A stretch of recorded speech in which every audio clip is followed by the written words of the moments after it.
Hi, I'm Doug Ross, editorial page editor at the Times, here for an endorsement interview with Mike Boland, the Democratic candidate for Treasurer of Indiana, State Treasurer, I should say. Also in the room we have Bob Heiss, editor, Krista Savanovic, assistant managing editor, and of course Brian Burnell is always on the other side of the lens.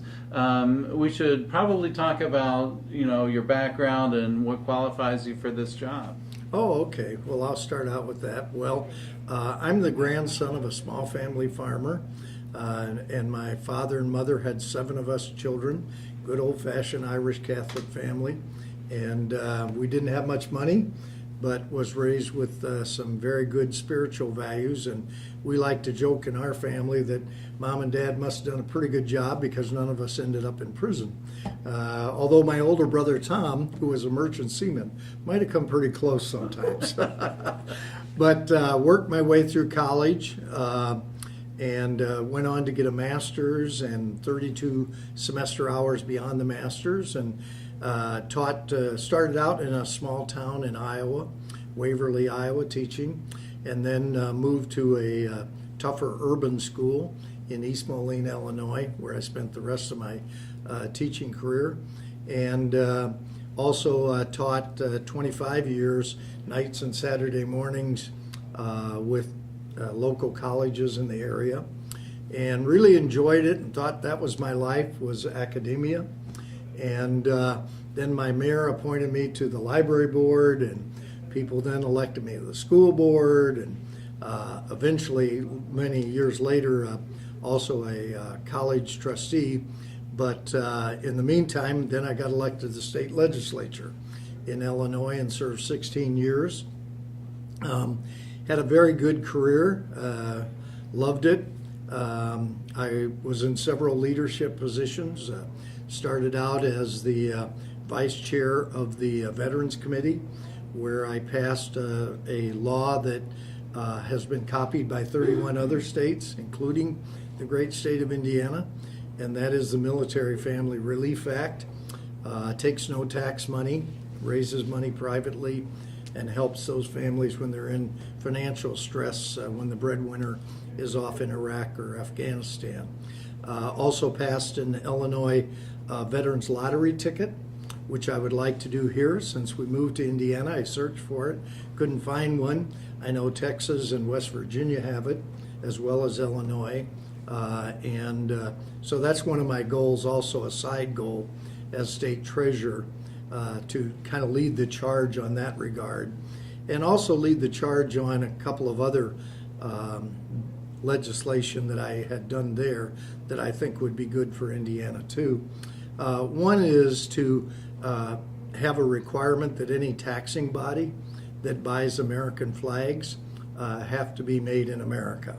And we did that. I did that in Illinois, and I'd like to do that here, and especially more important in Indiana, because unlike Illinois, there's actually, well, in Illinois there is one manufacturer, but there are a couple of manufacturers of flags in Indiana. So it would be a side factor of, besides the patriotic aspect of it, of actually maybe creating some jobs or helping some small businesses.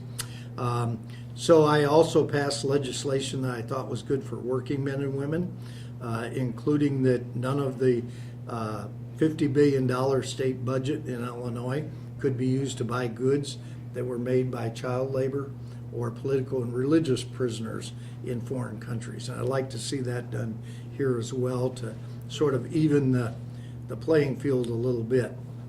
I also served as the chair of the Elections Committee, chair of the Higher Education Committee, where I was the first chairman to actually travel and visit most of the community colleges in the state. My purpose there was that sometimes community colleges are like the stepchild of the education system. The universities, of course, have their great alumni associations, and the elementary and secondary have their teachers' unions and PTAs and many other things, but oftentimes that community college is lost in the middle. So anyway, I did that. I also served as chair of the Financial Institutions Committee, which we passed for the very first time Four chairmen before me had tried to get it passed, and I was the deciding vote, in fact, as the last person to vote for the very first regulations on the payday loan industry, which in talking to, I had a nice meeting with the Indiana Bankers Association here, and they actually don't care too much for the payday loan industry as well.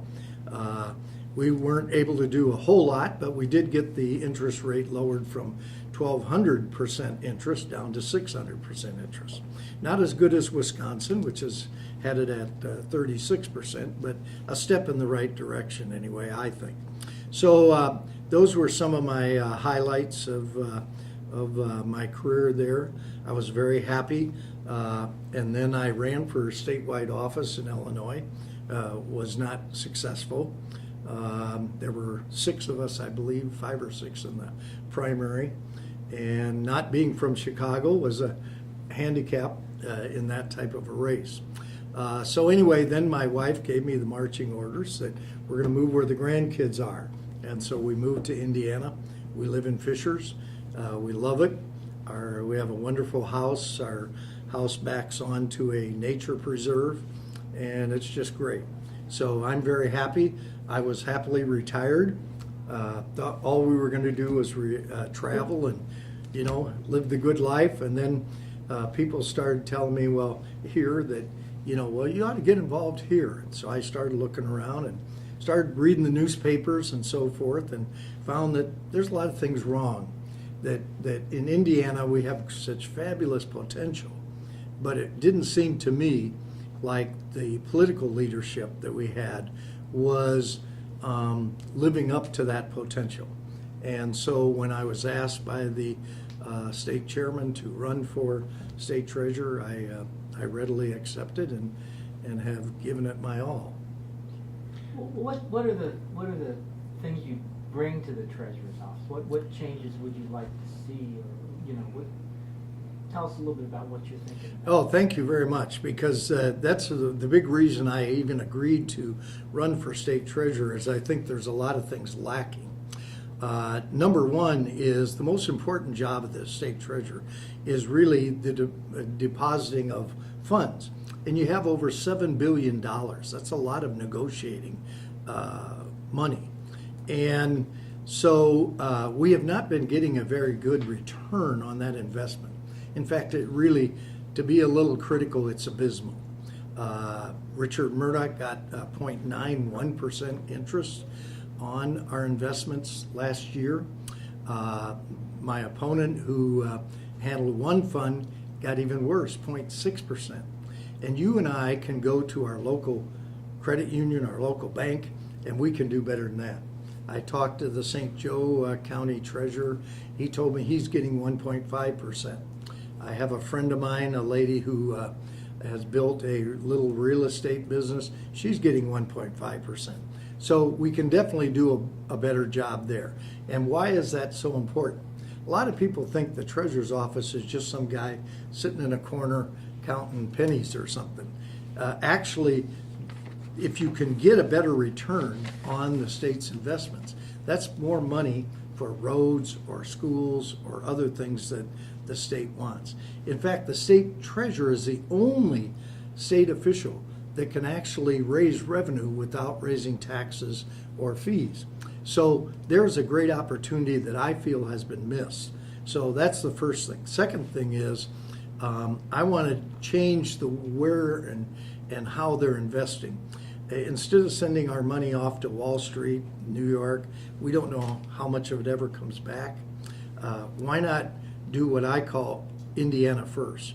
Let's put the money in Indiana banks. They're local community leaders. They know who needs loans, what businesses could expand, and so forth.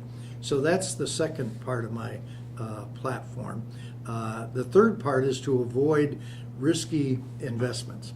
A few years ago, the state treasurer invested state police pension money in foreign currencies. That's a very risky investment, and they lost money on it, which you're probably likely to do because that's just a risky field. I think of it in a way as a gamble almost. it's so bad. So you want to make sure that the investments are going to be secure, and that's why also putting it in Indiana banks is a better mode than shipping it off. And the other thing is, let's hire folks in Indiana as our financial advisors. If we have, if we're looking to get investment houses and others, consultants and so forth, let's look to Indiana. We don't have to hire out of state folks as Richard Murdoch has done. So that's part of it. Also, there's a program that's fabulous here in Indiana. Having grown up in Iowa and lived in Illinois, we had built our college savings program for our grandkids in there. We took it out of there and put it in Indiana. Indiana's is maybe the best in the country, at least one of the best, because you get a tax credit. So if you can give up to $5,000, I can't do that, but if you could, you get a $1,000 tax credit. It's 20% up to $5,000. So it's fabulous. The problem I found is in two particular areas, people don't know about this. In many of the smaller communities that I have gone to, and as I said, this would be my 53rd sit down with press people, many small town editors even have told me nobody is promoting that program in our community. So one of the things I will do is hold town meetings in the smaller communities and the larger communities as well. Neighborhood meetings in more larger communities, because the second place where it's not been promoted is in the minority communities, both in Latino and in African American communities. I was really put on the spot very quickly in my campaign when I was on African American radio in Indy, and Amos Brown shot right away and he said, Murdoch hasn't been promoting, this great program in our communities. What are you going to do? And so I told him, I said, I'll go to your churches, I'll advertise in African American media and Latino communities as well, because I also heard that same story in northeast Indiana, around Elkhart. I was told the same story. So promoting it is going to be a big part of my job. And then secondly, what I want to do is see that program expanded in two ways. One, let's see if we can't move up that 20% tax credit to 25%, so that even more of an incentive for folks to help their kids and grandkids. And let's and this idea was given me by an African American man who happens to be a investment guy, and he said, if we want to help those in poverty, let's have the state, whatever they can put in, and let's say it's $400 is all somebody could afford to save for their kids or grandkids. Let's have the state meet that with $400. It makes a real incentive. And I love this program for two reasons. One, not only is it helping all of our young people, our kids and grandkids, but also it creates a greater or a better economic, healthy Indiana. We know that Indiana right now is the #1 state in creating poverty level jobs, but we want to attract higher wage jobs, and to do that we've got to have a better educated population. So this helps the total economic environment for attracting high wage business, as well as helping the individuals that'll be there. And then also I want to be really a taxpayer advocate, looking for ways where we can save money in state government, pointing that out, being a spokesman for those types of changes. And also when it comes to tax cuts, which we all love, everybody loves a tax cut. And we know the governor had a big conference here not too long ago, a few months ago, where he brought in all these economists, but they were all of one school of thought and not a diverse opinion. And they were talking about future tax cuts. Well, we know what happened last session. They took away part of the personal business property tax, which is good. I'd love to see it. It's a crummy tax. Should be done away with. But before you do that, you better have something to replace it with, because otherwise what it's done is it's put our local governments, cities, counties, townships, and school districts in particular, in a bind. They're already kind of in a bind because of the tax caps, which I like too. We all like those kinds of things. But we got to have something to make sure that those local governments have the revenue to keep the basic services that all of us really want. You know, we got to have police, we got to have fire, we got to have streets and sewer and all those things that are so basic that we can't just undercut them. But there's a way that we have here in Indiana. Wonderfully, we have over $2 billion reserve. And the politicians will say, well, that's for recessions. Well, I don't know where they've been, because we just went through the Great Recession. It's the worst since my parents went through the Great Depression. So if you're not going to use it, if you didn't use it then, when are you going to use it? It's really a showboat thing. So somebody can point to it and say, I'm running for president or whatever, and look at how wonderful we have this $2 billion reserve. Well, if at the same time you're starving the local governments, that to me is not wise.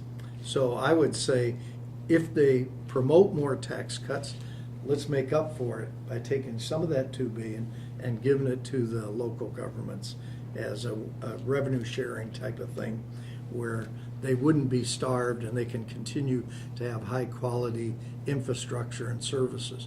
Because, you know, if we're attracting businesses and we want those higher wage businesses to come, you've got to have a top school system, you've got to have parks, you've got to have, you know, the police and fire and streets and all the infrastructure that those folks are looking for.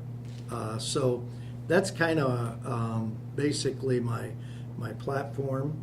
I would also have one other thing that I want to work on, and that is that when there are times for tax cuts, I want to see the tax cuts focus more on senior citizens and working men and women who are struggling from paycheck to paycheck, but especially seniors, because that's not only good for all of us who are in that present generation of seniors. It makes us more competitive in keeping seniors here rather than going to Florida or Texas or Michigan or Illinois, where they don't, or Kentucky, where they don't tax pensions and Social Security. So I would like to work for that goal as state treasurer. And it's a great economic boost too, because my experience back where I was a legislator, I had a 100-mile long district along the Mississippi River, and it was half urban, half rural. And the rural parts were dying. The small towns, 2,000, 2,400, 800, 600, and so forth, were dying off. What we did was we decided to attract high-end retirees out of the suburbs of Chicago. We went there, we held an open house, told them about all the wonders, which are the same wonders that we have in Indiana. Natural beauty. This is one of the most beautiful states. In fact, as a tree hugger, I love it, because everywhere you go in Indiana, there are trees. It's fabulous. Much better than Iowa and Illinois, which I loved as states as well. But we also have a lower cost of living than in the suburbs of Chicago. We have less crime. We have less traffic. You know, it's a place that, if, say, smaller communities in Indiana, we were able to attract, let's just take a figure, 10 couples who maybe had $100,000 pension and Social Security, which is not unusual for the Chicago suburbs. And we were able to attract them to a smaller community. You've got a $1 million business, outside money coming in that would be spent in the stores and car dealers and all the rest, without adding an additional burden to the schools, because they are retirees. So I think that's a great potential that we can use, especially for many of our smaller communities around the state of of Indiana. And we've got some neat communities. The wonderful thing about this campaign is having traveled so extensively. I know I'm running a different type of campaign. Traditional campaign, sit in an office, dial on the telephone, you ask wealthy people for money. That's what it's all about. I decided I'm going to do it non-traditionally. I'm going to actually go out and see if we can't meet people and see what it's all about. And it's been a wonderful experience, whether I win or lose. Okay, I can only imagine some of the people saying, "You're from Illinois. What do you know about fiscal responsibility?" Well, every state has its problems. And part of the problem in Illinois was the governors. And unfortunately, I served under 5 of them. And several of them went to prison. And a couple of them should have went to prison. And so it's just a different culture. But at the same time, the problem was, for example, the biggest problem in Illinois really is the pension system. And the problem is not because the pensions are so exorbitant. They're really not. They are better than in Indiana, but they're not exorbitant. What the problem is, the governors have never put the money into the pension system that they were supposed to do. And it was always a fight. And in the very first term that Rod Blagojevich was in, it was the only time in my 16-year career where I actually got cussed at on the floor of the House because I wouldn't vote for his budget that was not fulfilling the pension obligation, but instead was moving toward things that were nice, but not, as I think, your first obligation is to take care of what you have to do. So anyway, that's kind of the thing. I would say this as far as being from a different state. In my lifetime, I've lived in California, I've lived in Texas, lived in Arkansas, grew up in Iowa, and lived most of my working career in Illinois. And so as a person who taught political science, I studied all these states.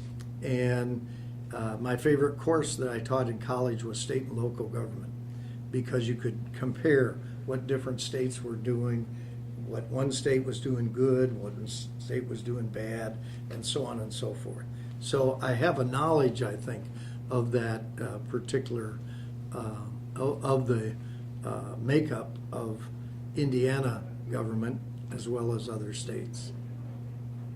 Okay. One of the things we have to make it clear here that Richard Murdoch was the elected treasurer. He resigned, decided not to fulfill the second term. So one of the things he was criticized for by some was his stance on the Chrysler bankruptcy. So yes. What's your take on that? That's a perfect example of why I got into this, because the state treasurer is a very powerful position in Indiana, even more powerful than many other states. And I saw Richard Murdoch really using that power in a negative way.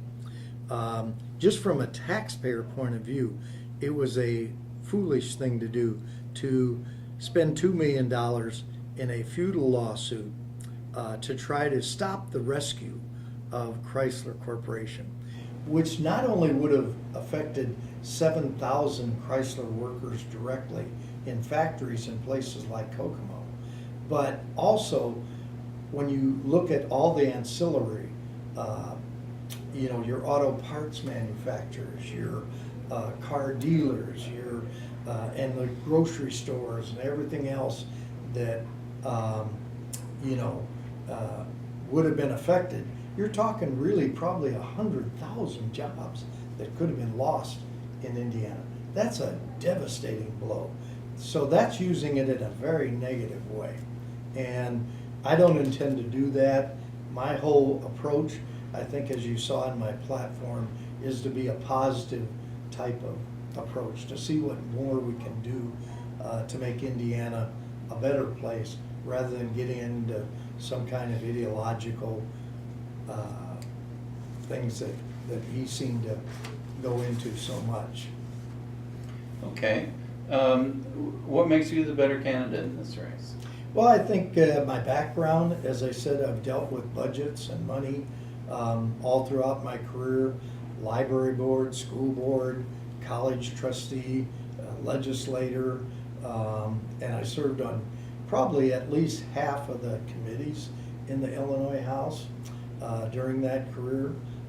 So I have that, plus I have the background in my own personal life.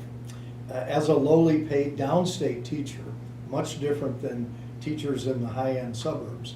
Just to give you an example, my teacher pension was $25,000.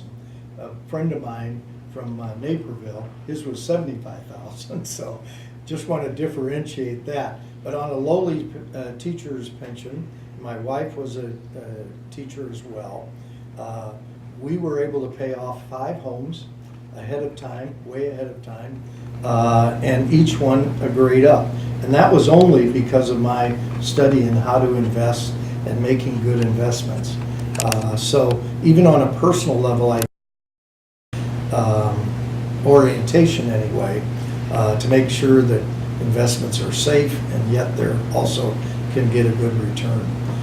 So all those life experiences, I think, play into it. Plus, I would say this, I have nothing personally to gain by this. I have a nice pension, my wife and I, we have a nice home, already paid for, cars are paid for, all that kind of stuff. We've already helped our kids and our grandkids. We're helping them more, of course, but so I'm not in it for the money. I don't need the money. I don't need any more glory, if you want to say. I have a whole room, not quite this big, but loaded with plaques and everything else on the walls. So I'm really in it for what can we do for Indiana that'll make it better for kids like my grandkids, or kids like I was growing up in poverty, having to struggle to make it into the middle class, and I thank God I did. But that's what I'm all about. And in fact, I will be, if I'm elected to this, I know the law is you have to accept the salary, but after I pay off any campaign debts, which I'm paying for part of this campaign myself, then I'm going to set up a foundation, and basically part of it would look toward education, helping young people who are trying to get through college, and then secondly, other types of charitable institutions and things like that I would like to say. My hero when I was growing up was John Kennedy. And John Kennedy, I'm not anywhere near their wealth level by millions and millions of dollars. But one thing I liked what he did was he gave his presidential salary to charity. I thought that was really neat. I never forgot that. And I always thought if I could ever get in a position where I could do that, something like that, even on a tinier scale, much smaller scale, of course, that I would like to do that. So that's kind of, that is kind of my joy in life, to look forward to having some kind of impact in that way, as small as it might be. A couple things I did forget to mention was that I want to do, as state treasurer, I want to do what I call link deposits. And Richard Murdoch, to give him credit, had one. He had a link deposit for agriculture, which is good. I don't know why he dropped it. He dropped it.